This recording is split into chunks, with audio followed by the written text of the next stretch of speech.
Hola, ¿qué tal? Muchas bendiciones. Te habla Carlos Martínez y en este día vamos a continuar con nuestro estudio. Y hoy vamos a estudiar el principio de interpretación, cómo nosotros debemos interpretar la palabra de Dios. Si todavía no te has suscrito, quiero que lo hagas en este momento. Le dé a la campanita de notificaciones, le dé like y hagas un comentario. Y puedes, si tienes alguna pregunta, escribirla en los comentarios. No dejes de comentar o de darle like para que la plataforma de YouTube pueda presentar estos mensajes a otras personas que necesitan también conocer de la verdad. Para empezar este estudio vamos a pedir la dirección del Espíritu Santo. Bendito Dios y amado Padre que estás en los cielos, alabado y glorificado sea tu nombre. Señor, te damos gracias por la oportunidad que nos das de vivir. Gracias por permitir que en este momento tengamos tu palabra y podamos, Señor, analizarla. Gracias por dejar plasmada en ella, Señor, la forma en la cual nosotros debemos interpretarla, Señor. Te pido, Señor, la bendición de cada oyente que esté presente aquí en este estudio que vamos a realizar hoy y que tú, Señor, lo ilumines y puedas abrir su entendimiento, Señor, para que puedan comprender tu palabra. Te pedimos, Señor, que perdone nuestros pecados, Señor, y que tú nos bendiga en esta hora. En el nombre de Jesús. Amén. Entonces, nosotros hoy entonces estaremos estudiando el principio de interpretación. Ahora, vamos primero para poder aprender cómo interpretar la palabra de Dios, debemos saber quién inspiró las escrituras y quién debe interpretarla, quién fue que la escribió y quién debe interpretarla. Y para ello vamos a ir a segunda de Timoteo 3:16.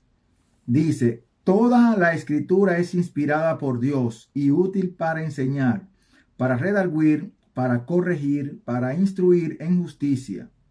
Entonces, aquí el apóstol nos dice que toda la escritura es inspirada por Dios y es útil para enseñar, para redarguir, para corregir y para instruir en justicia. Entonces, ya vemos aquí que toda la escritura es inspirada por Dios. Ahora vamos a ver quién debe ser el que interprete las escrituras. Vamos a ir para ello a 2 de Pedro, capítulo 1 y versículo 20.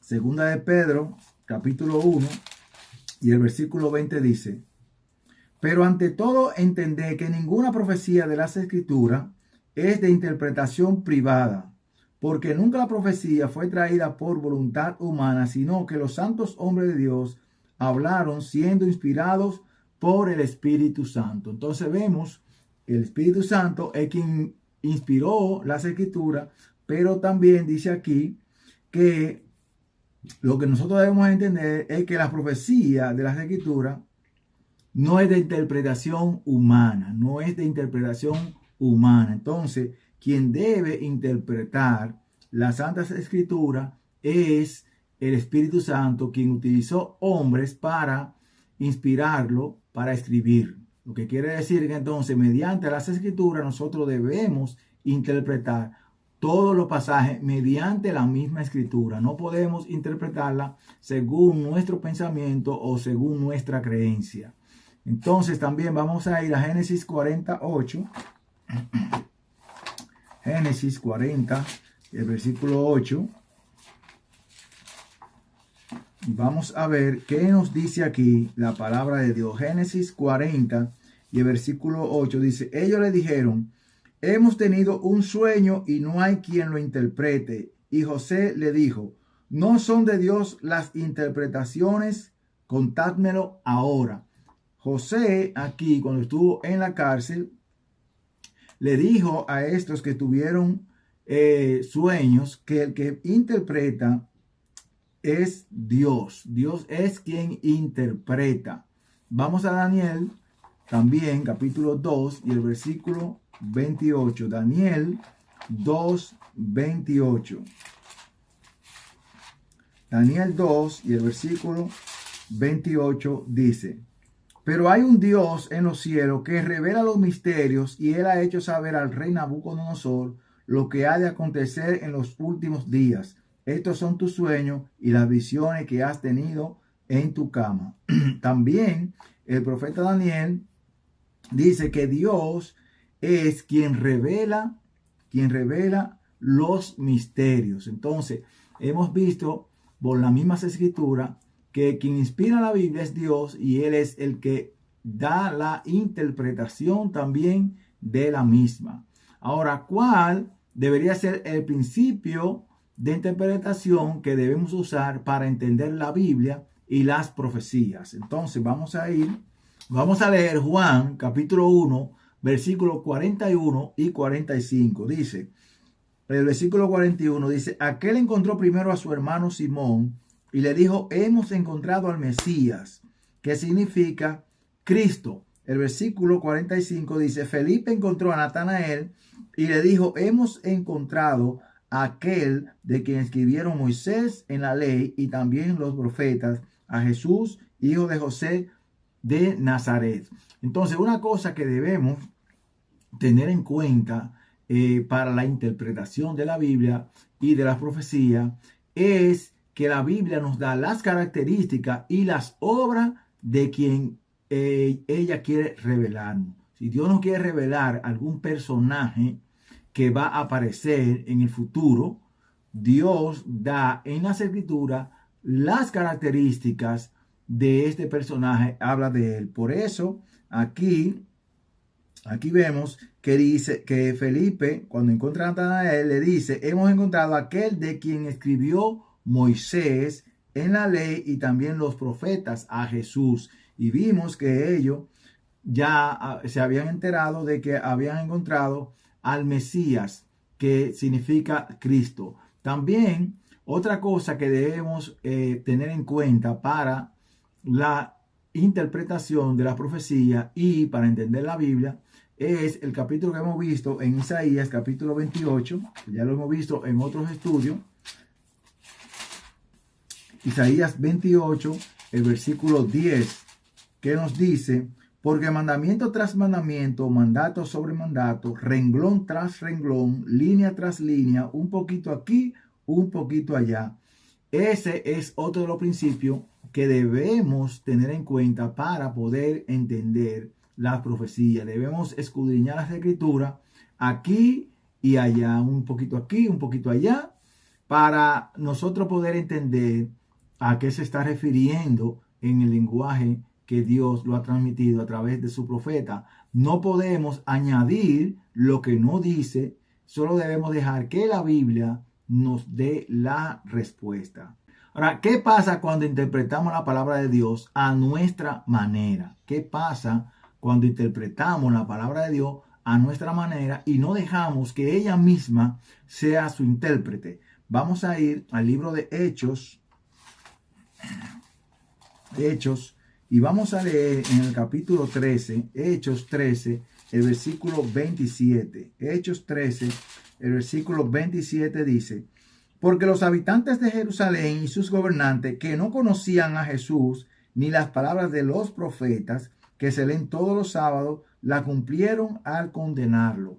Entonces, cuando las personas no interpretan bien la palabra de Dios, entonces lo que está determinado a cumplirse, lo van a cumplir, como hicieron aquí los gobernantes de Jerusalén, que al no entender las profecías, dice aquí que las cumplieron al condenar a Jesús a muerte. Dice aquí entonces Lucas 11:52 también. Vamos a ir a Lucas capítulo 11 y el versículo 52, que dice, ay de vosotros intérpretes de la ley, porque habéis quitado la llave de la ciencia. Vosotros mismos no entrasteis y a los que entraban se lo impedisteis. Entonces, cuando las personas interpretan también la palabra de Dios, ellos no entran ni permiten que otros que quieran entrar entren. ¿Por qué? Porque entonces al interpretarla mal, guían a otros también a la mala interpretación y ni entran ellos ni dejan que los que quieren entrar entren. También vamos a ver por qué Dios revela las profecías por parábolas y por símbolos. ¿Por qué Dios presenta las profecías y las parábolas por símbolos. Vamos a ir al mismo libro de Lucas, al capítulo 8, y vamos a leer el versículo 10. Capítulo 8, versículo 10 dice, Él dijo, a vosotros os es dado a conocer los misterios del reino de Dios, pero a los otros por parábolas, para que viendo no vean y oyendo no entiendan. Entonces, una de las cosas es que el que quiera hacer la voluntad de Dios, dice aquí, que a vosotros os he dado a conocer los misterios del reino de Dios, pero a los otros por parábolas, para que viendo no vean y oyendo no entiendan. A veces la palabra de Dios está clara, y la persona, a pesar de que está clara, quiere buscar excusas para contradecir lo que está escrito. Entonces, a esas personas se le habla por parábola. Entonces, ¿quién la va a entender? Entonces, el que quiere hacer la voluntad de Dios, ni le añade ni le quita la palabra, y va a poder entender lo que dicen las profecías y las parábolas, porque va a utilizar la misma palabra para su interpretación. No va a usar argumentos propios para eso. Vamos a leer también Isaías 5, Isaías capítulo 5, y vamos a leer versículos 20 y 21. Isaías capítulo 5 y el versículo 20 y 21 dice, hay de los que a lo malo dicen bueno y a lo bueno malo, que hacen de la luz tinieblas y de las tinieblas luz, que ponen lo amargo por dulce y lo dulce por amargo. Hay de los que son sabios ante sus propios ojos, de los que son prudentes delante de sí mismo. Entonces aquí hay unos ayes para aquellos que a lo bueno le dicen malo y a lo malo le dicen bueno. Y eso pasa muchas veces con las interpretaciones propias, que algo que el Señor dice que fue malo, ahora dicen que es bueno. Y algo que el Señor dice que es bueno, ellos dicen que es malo.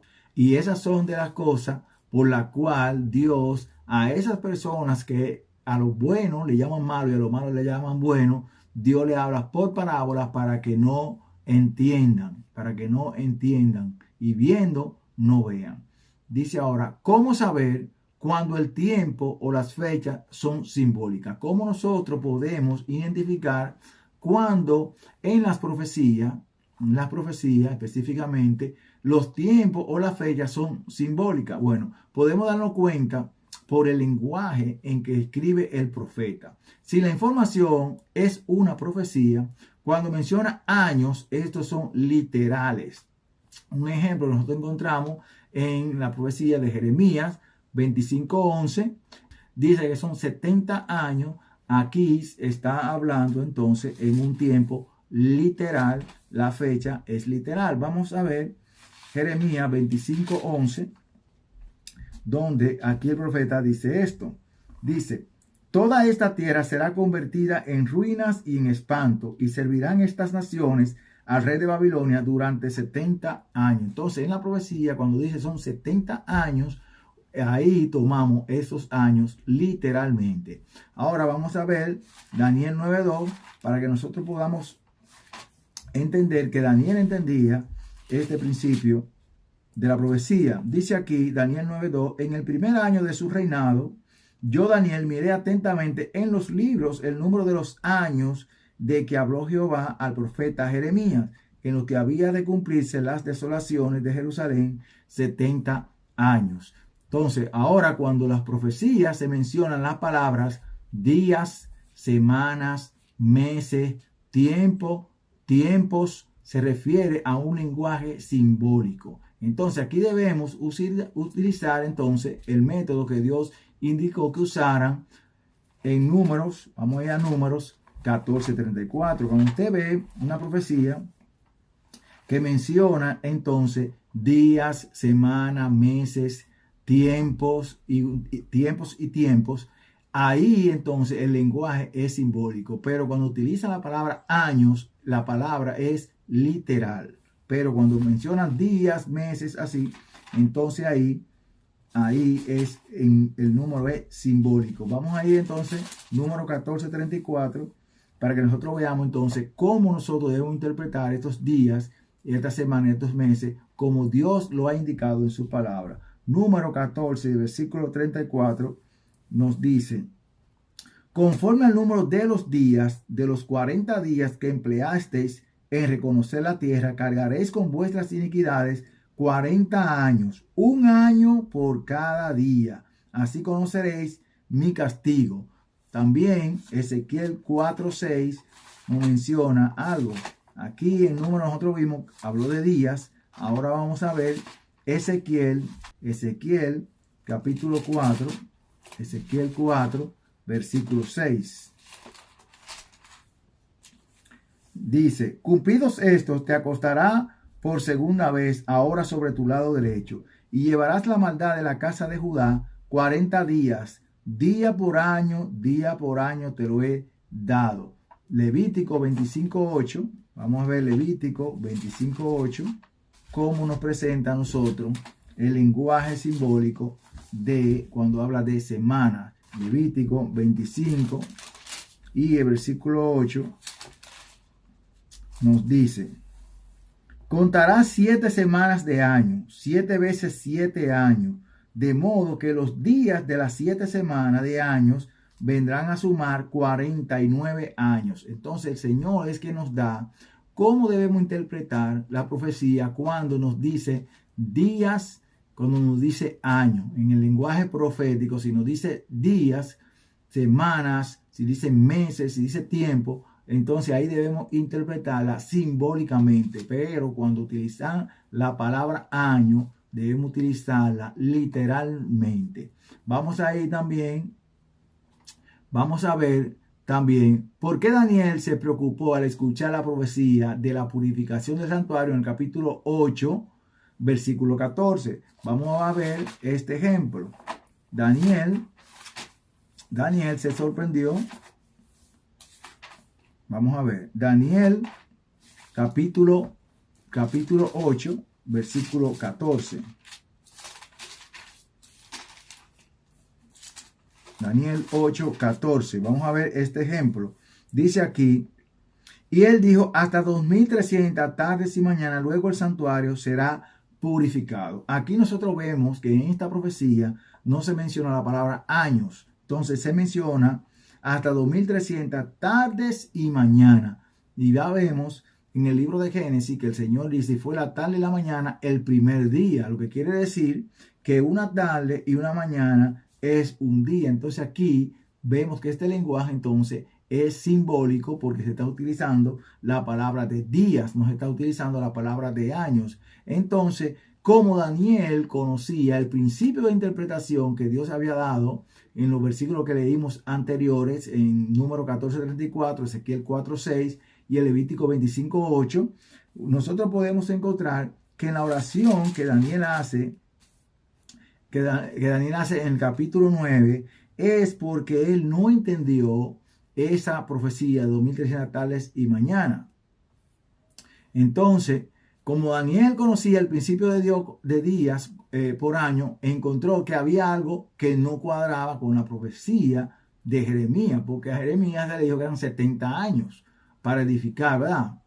Para que el pueblo volviera a Jerusalén. Entonces, si el pueblo iba a volver a Jerusalén, Daniel lo que entendía era que al cumplirse los 70 años, al volver a Jerusalén, iban a volver a edificar su santuario y iban otra vez a hacer los ritos que se hacían. Entonces, como eran 70 años, y ahora él ve que dice aquí la profecía, 2300 tardes y mañana el santuario será purificado.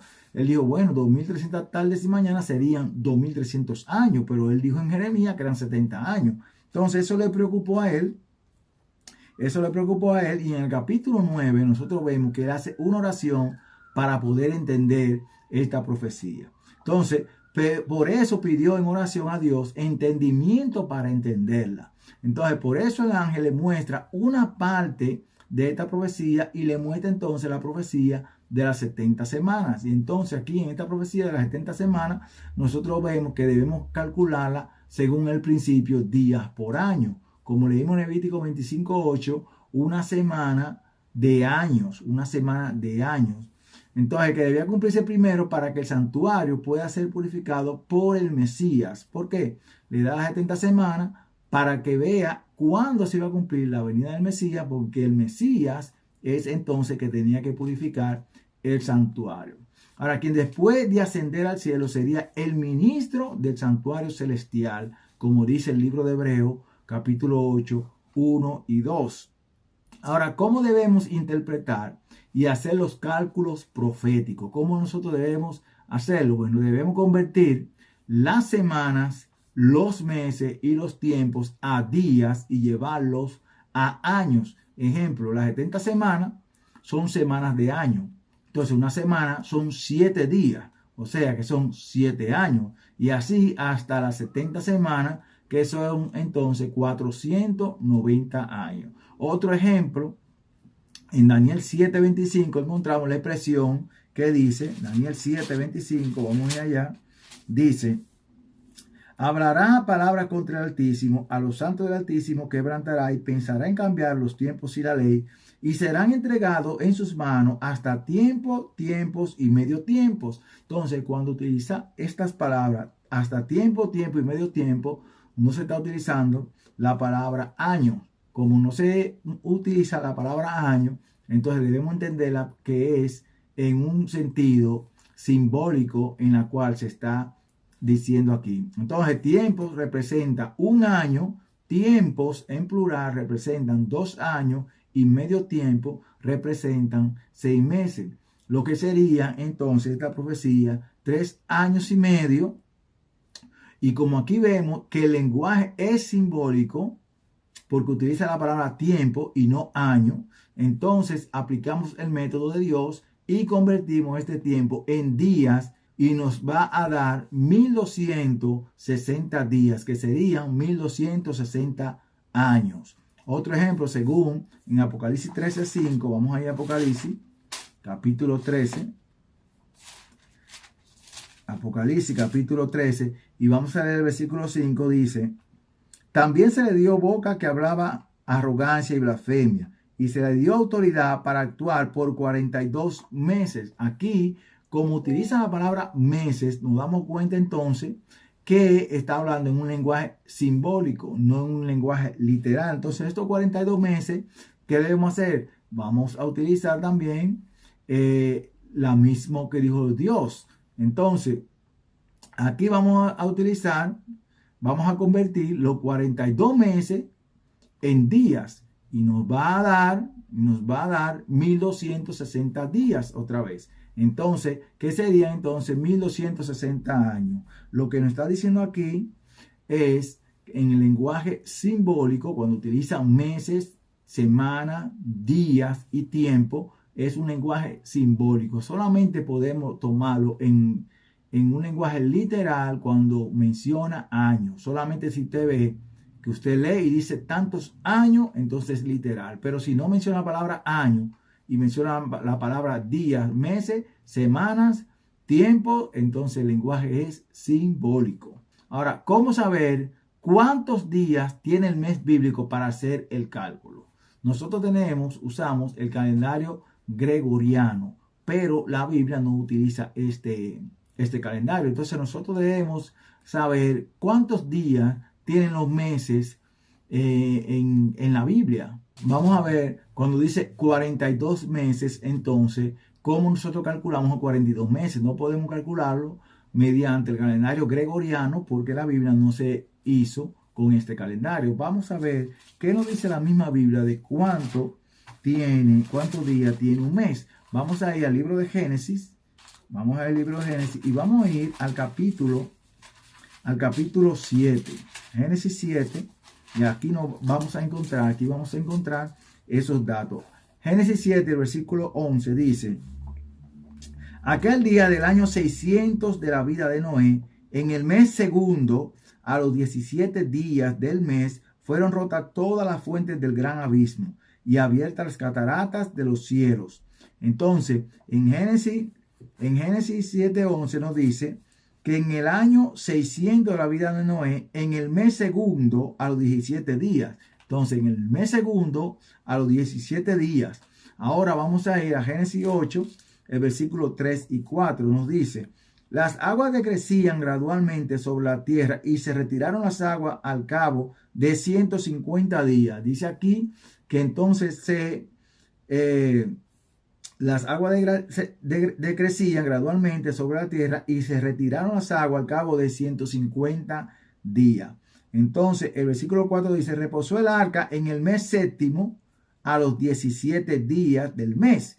O sea, empezó el segundo mes, el 17 del segundo mes, y reposó el arca cuando dice a los 17 días del séptimo mes. Entonces, del mes 2 al mes séptimo hay 5 meses. Entonces, si son 5 meses y duró 150 días, entonces cada mes, entonces bíblico, tiene 30 días, que son entonces 5 meses que duró por 30 días cada uno, son 150 días. Entonces aquí vemos que la Biblia nos da estos datos. Ahora, según la Biblia, ¿qué representa un cuerno y una bestia? Entonces, para nosotros saber qué representa un cuerno o una bestia, debemos ir a la misma Biblia, que sea el Espíritu Santo quien nos dé la interpretación de qué representa un cuerno y una bestia. Vamos a ir al libro de Daniel y vamos a ver el capítulo 7 y vamos a leer el versículo 17. Estamos estudiando hoy principios de interpretación y quien interpreta la Biblia es el mismo Dios mediante los escritos que hay en toda la Biblia. Entonces Daniel 7, el versículo 17 nos dice, estas 4 grandes bestias son 4 reyes que se levantarán en la tierra. Entonces aquí vemos que las bestias representan reyes que se levantarán en la tierra, pero también estas bestias tienen otro significado que lo da la misma Biblia. El versículo 23 dice, la cuarta bestia será un cuarto reino en la tierra. O sea, que una bestia puede representar reyes como también puede representar reinos. Rey y reinos. El versículo 24 dice, los 10 cuernos significan que de aquel reino se levantarán 10 reyes. ¿Ve? Entonces cuernos también representan reyes. Lo está diciendo la misma Biblia, no lo estoy diciendo yo. También Daniel 8, versículos 20 y 21, dice, en cuanto al carnero, que es una bestia, un carnero, que viste que tenía 2 cuernos, estos son los reyes de Media y de Persia. Entonces vemos que los 2 cuernos representan a los reyes de Media y de Persia. Entonces el versículo 21 dice, el macho cabrío, que es otra bestia, es el rey de Grecia, y el cuerno grande que tenía entre sus ojos es el rey primero. Entonces los cuernos y las bestias representan reinos y reyes también. Representan reinos y reyes. O sea, una nación, un ejemplo, los medos eran la nación de Media y los persas eran la nación de los medios. También Grecia era una nación. Entonces, ya debemos entender con esta interpretación que nos da la misma Biblia, que una bestia representa un reino o una nación, como también reyes. Pero reyes pueden ser una sucesión. Por ejemplo, podemos ver que Nabucodonosor, cuando muere, le sucede otro y sigue Babilonia siendo el reino de Babilonia, aunque tuvo el rey a Nabucodonosor, como también tuvo el rey como a Belsasar.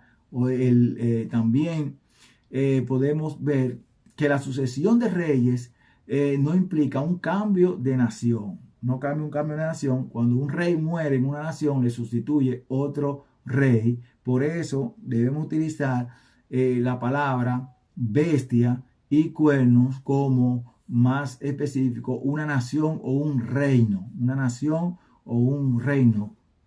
O un poder, se puede utilizar también como un poder de una nación. Ahora, depende el cumplimiento de la profecía de la obediencia o desobediencia de los hombres. ¿Será que la profecía que Dios da depende si el hombre obedece o no? Eso depende. Si la profecía no tiene un anuncio anticipado, sí, la profecía va a depender de la obediencia o la desobediencia. Estas son profecías condicionales. Un ejemplo, tenemos la profecía de Jonás, que no había sido anunciada con anticipación. Ahora Jonás predicó y anunció destrucción, y al escuchar el mensaje, Nínive se arrepintió. Lo que quiere decir que Nínive, cuando Jonás le predica el anuncio, ellos inmediatamente, al oír a Jonás predicando, se arrepienten y Dios no la destruye. Pero las profecías anunciadas no dependen de las decisiones de los hombres. Un ejemplo, ya Jesús dijo profecía. En el libro de Apocalipsis está la profecía escrita ahí y han sido anunciadas muchos años. O sea que ellas, usted sea obediente o no sea obediente, ellas se van a cumplir porque hacen años que están ya anunciadas. Entonces tenemos la profecía del diluvio, fue anunciada por Noé durante 120 años. Noé la fue anunciando durante 120 años. Cuando llegó el tiempo, se cumplió. Ya ahí no dependía de la obediencia o la desobediencia.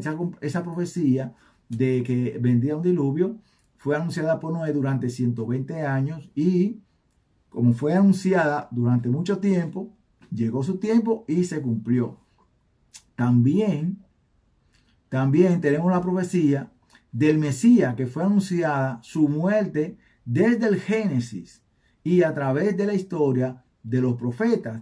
Al llegar su cumplimiento, se le quitó la vida. Así las profecías de Daniel y Apocalipsis están anunciadas. Su cumplimiento es inminente y no depende de las decisiones de los hombres ni la profecía de la segunda venida del Señor también está anunciada. Si la persona cree o no cree en la venida de Jesús, entonces el Señor vendrá, quieran aceptarlo o no, porque ya esa es una profecía que está anunciada desde hace mucho tiempo. Ahora, ¿por qué no ha venido el Señor entonces si esta profecía estaba ya profetizada desde hace tiempo? Vamos a ir a 2 de Tesalonicenses. 2 de Tesalonicenses.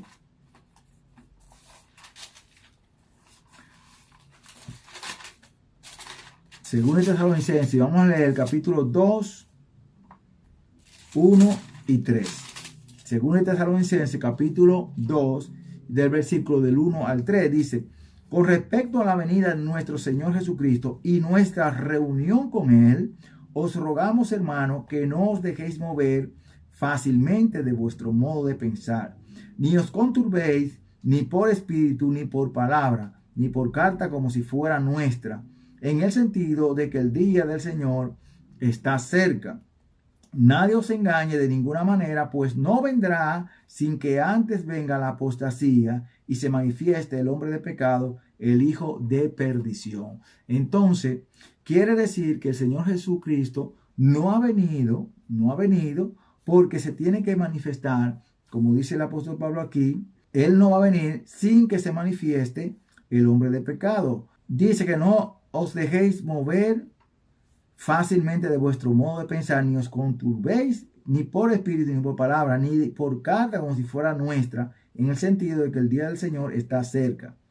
Entonces, aquí el apóstol Pablo está diciendo una de las razones por la cual el Señor no ha venido, y es que la apostasía ha retrasado la venida de Jesús. Y también, ¿por qué digo que la apostasía ha retrasado la venida del Señor? Porque Jesús en Mateo 24:14 dijo: será predicado este evangelio en todo el mundo, entonces vendrá el fin. Ahora, al llegar la apostasía y no predicar el evangelio verdadero, entonces se ha retrasado la venida del Señor, porque el evangelio apóstata, si ha llegado a todo el mundo, no es el verdadero evangelio, y eso es lo que ha impedido que la venida del Señor haya venido, porque el Señor dijo: y será predicado este evangelio a todas las naciones, y entonces vendrá el fin. Entonces, la señal principal de que la venida del Señor venga es la predicación del evangelio verdadero a todas las naciones. No cualquier evangelio, sino el evangelio verdadero. Segunda de Pedro 3:9 nos dice también otra de las razones por la cual Jesús no ha venido. Segunda de Pedro 3:9 dice: el Señor no retarda su promesa, según algunos la tienen por tardanza, sino que es paciente para con nosotros, no queriendo que ninguno perezca, sino que todos procedan al arrepentimiento. Entonces, el Señor aquí también dice que Él no tarda su venida, sino también que le da esa oportunidad, esa gracia de que la persona acepten el mensaje y que no quiere que nadie se pierda. Ahora, ¿qué es la apostasía? La apostasía es distorsionar la verdad y hacer a Dios un Dios de confusión que cambia su palabra. ¿Qué pasa? Cuando Dios dice algo y la persona lo cambia, entonces ahí está siendo un apóstata. ¿Por qué? Porque Dios no dice una cosa y ellos dicen que Dios ha dicho. Entonces Juan 17:17 nos dice, Juan 17:17, vamos a ver qué nos dice Juan 17:17. Juan 17:17 nos dice, santifícalos en tu verdad, tu palabra es verdad. Entonces, si la palabra de Dios es verdad, entonces debe llegar la verdad por medio de la palabra de Dios. Vamos a ir también a 2 Tesalonicenses, capítulo 2, del 9 al 12. Dice aquí del 9 al 12, el advenimiento de este impío, que es obra de Satanás, irá acompañado de hechos poderosos, señales y falsos milagros, y con todo engaño de iniquidad para los que se pierden, por cuanto no recibieron el amor de la verdad para ser salvos. Por esto Dios les envía un poder engañoso para que crean en la mentira, a fin de que sean condenados todos los que no creyeron a la verdad, sino que se complacieron en la injusticia. Entonces, algo muy importante que vemos aquí de la apostasía es que muchos van a ser engañados. ¿Por qué? Por los milagros, van a ser engañados por los prodigios que van a hacer estas iglesias apóstatas, y van a rechazar la verdad. Y a rechazar la verdad, dice aquí que Dios lo entrega a la mentira. Pero no es que Dios lo lleva allá, sino que Dios permite que sean engañados por cuanto no quisieron recibir el amor de la verdad. Ahora, ¿quiénes han apostatado de la verdad? Ahora vamos a ver quiénes han apostatado de la verdad. Entonces, los que han apostatado de la verdad son todos aquellos en los cuales vamos a mencionar unos versículos que se han desviado de la verdad. Vamos a ir a Deuteronomio capítulo 4 y el versículo 2. Deuteronomio 4:2. El Señor dice, no añadiréis a la palabra que yo os mando, ni disminuiréis de ella, para que guardéis los mandamientos de Jehová vuestro Dios, que yo os ordeno. Una cosa de lo que han apostatado es que le añaden a la palabra de Dios o le quitan a la palabra de Dios. Esto que añaden o le quitan a la palabra de Dios han apostatado de la verdad. Vamos a ir también a Deuteronomio capítulo 12 y vamos a leer el versículo 32. Deuteronomio 12 y el versículo 32 dice, cuidarás de hacer todo lo que yo te mando, no añadirás a ello ni de ello quitarás. Entonces el Señor le dijo aquí al pueblo que debían guardar todo lo que Él mandara y que no debían añadirle ni quitarle. Proverbios 30, 5 y 6. Proverbios, capítulo 30. Proverbios 30, capítulo, versículos 5 y 6. Proverbios 30, versículos 5 y 6. Dice, toda palabra de Dios es limpia. Toda la palabra de Dios es limpia. Él es escudo para los que en Él esperan. No añadas a sus palabras para que no te reprenda y seas hallado mentiroso. Entonces, todos estos versículos nos indican cuando alguna iglesia, alguna religión ha apostatado. Es cuando a la palabra de Dios le añaden o le quitan. Vamos a ir a 2 de Pedro 3 también. 2 de Pedro 3. 2 de Pedro 3, y vamos a leer del 15 al 17. 2 de Pedro 3, del 15 al 17 dice, y tened entendido que la paciencia de nuestro Señor es para salvación, como también nuestro amado hermano Pablo, según la sabiduría que le ha sido dada, os ha escrito. En casi todas sus epístolas, hablando en ellas de estas cosas, entre las cuales hay algunas difíciles de entender, las cuales los indoctos e inconstantes tuercen, como también las otras escrituras, para su propia perdición. Aquí el apóstol Pedro dice que el apóstol Pablo, hablando de la salvación, dice, ha escrito algunas cosas que son difíciles de entender.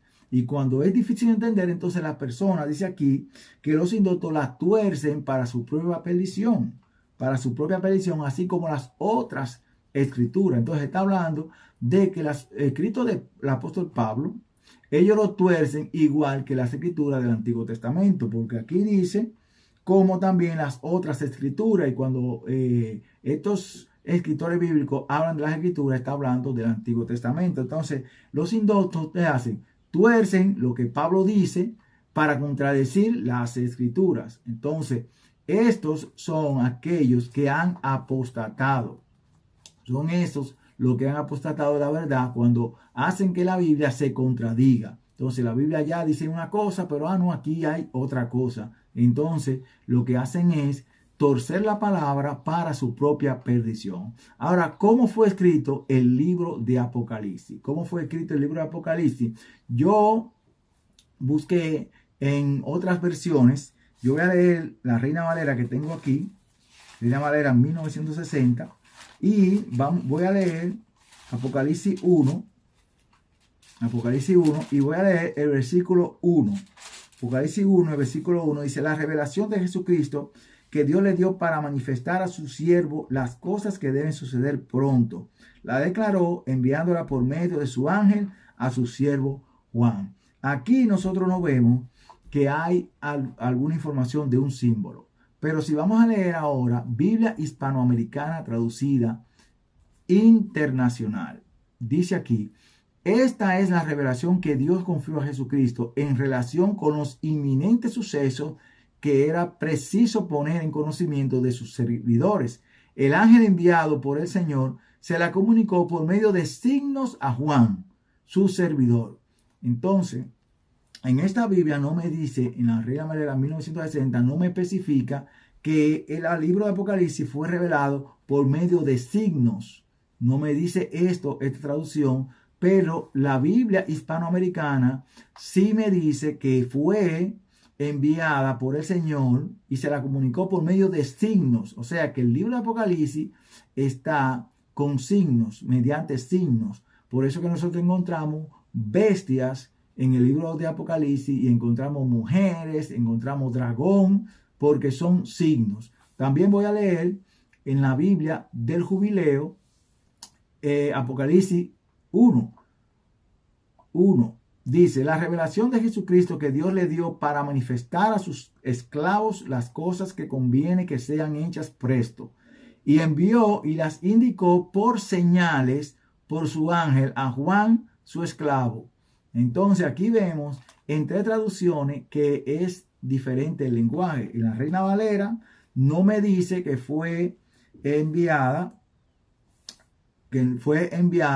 por medio de signos, ni que fue enviada por medio de señales. Simplemente dice que fue enviada por medio de su ángel a su siervo Juan. Pero estas dos versiones me dicen que fue enviada por medio de símbolos y por medio de señales. Lo que quiere decir que el libro de Apocalipsis no debemos entenderlo literalmente, sino descifrar los símbolos y los signos que el Señor nos da. Y para ello debemos utilizar el principio que hemos visto. Debemos dejar que la Biblia sea la que nos dé el significado de cada símbolo que nos da. Un ejemplo podemos encontrar aquí mismo en el libro de Apocalipsis, en el capítulo 1, dice en el versículo 20: respecto al misterio de las 7 estrellas que has visto en mi diestra y de los 7 candelabros de oro, las 7 estrellas son los ángeles de las 7 iglesias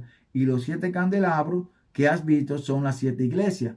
Vemos aquí que la misma Biblia da el significado de los símbolos que da. Los símbolos, los signos, las señales. Ya vemos que la misma Biblia es la que da el significado de la representación de cada símbolo. Entonces, en el próximo estudio vamos a estudiar uno de estos símbolos que utiliza el libro de Apocalipsis para entonces buscar las características que nos da la Biblia de ella para que usted pueda identificar de quién está hablando. Ya vemos que nosotros debemos ir a la Biblia para que nos dé las características y las obras de la persona a quien Dios quiere revelarle a su pueblo. Que el Señor te bendiga y no olvides suscribirte, darle a la campanita de notificaciones, darle like y hacer un comentario. Nos vemos en el próximo estudio.